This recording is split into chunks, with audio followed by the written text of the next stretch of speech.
Am I the a-hole for leaving my husband at the hospital after he refused to be in the delivery room with me? This happened 2 months ago, but it's still causing major friction in my family, so I need some outside opinions. I, 29 female, and my husband, Jake, 32 male, have been together for 6 years, married for 3. We were both ecstatic when we found out we were expecting our first child. Pregnancy was tough for me though. I had severe morning sickness, gestational diabetes, and was generally miserable. But Jake was supportive and sweet the whole way through, which made it bearable.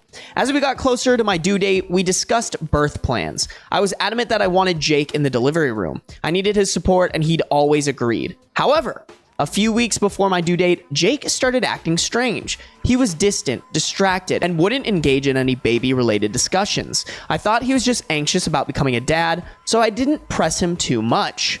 The day I went into labor, Jake drove me to the hospital but seemed off. He was quiet and kept checking his phone.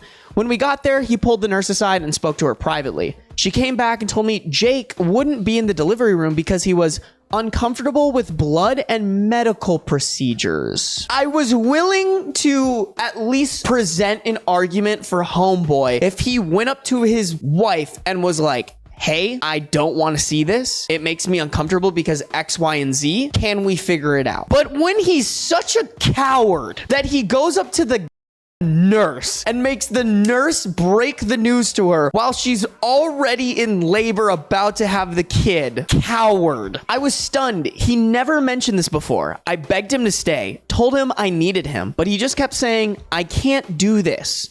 I was heartbroken and furious, but I didn't have much time to dwell on it as my contractions were getting stronger. Jake said he'd be in the waiting room and kissed me on the forehead before leaving. I was left alone, crying and feeling utterly abandoned. The other thing that I did not address is this is very suspicious activity. Borderline somewhat guilty, as if maybe he did something, maybe he cheated, maybe he doesn't want to be a part of the baby's life anymore. This just seems very suspect to me. Labor was long, painful, and traumatic. I was alone the entire time except for the medical staff. When our son was finally born, I was exhausted emotionally and physically. The nurse handed me my son, and all I felt was a deep sadness that Jake wasn't there to share this moment.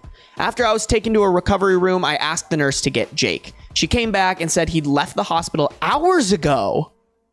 What happened to you being in the waiting room? There's some hanky-panky going on, bro. If you're leaving while your actual child is being born, there's something happening. I couldn't believe it. I called him repeatedly, but he didn't answer. Finally, I sent him a text saying I was done and he could find his own way home. I didn't see him until the next day. He showed up at the hospital with flowers and an apology, saying he'd panicked and needed some air. He claimed he'd gone home to shower and change and fell asleep, which I didn't buy for a second. Good girl, I don't buy it either. Bro's lying.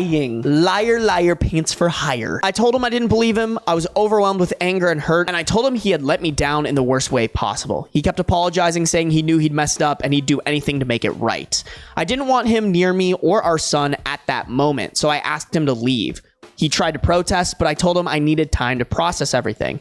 He left and I spent the rest of my hospital stay alone with my baby, trying to grapple with the enormity of what had happened. Since then, Jake has been trying to make amends. He's been taking parenting classes, attending therapy, and is constantly trying to be present and supportive. But I can't shake the feeling of betrayal. He abandoned me at one of the most vulnerable moments of my life. Every time I look at him, I remember being alone in that delivery room, terrified and in pain, wondering why the person who had promised to be by my side wasn't there.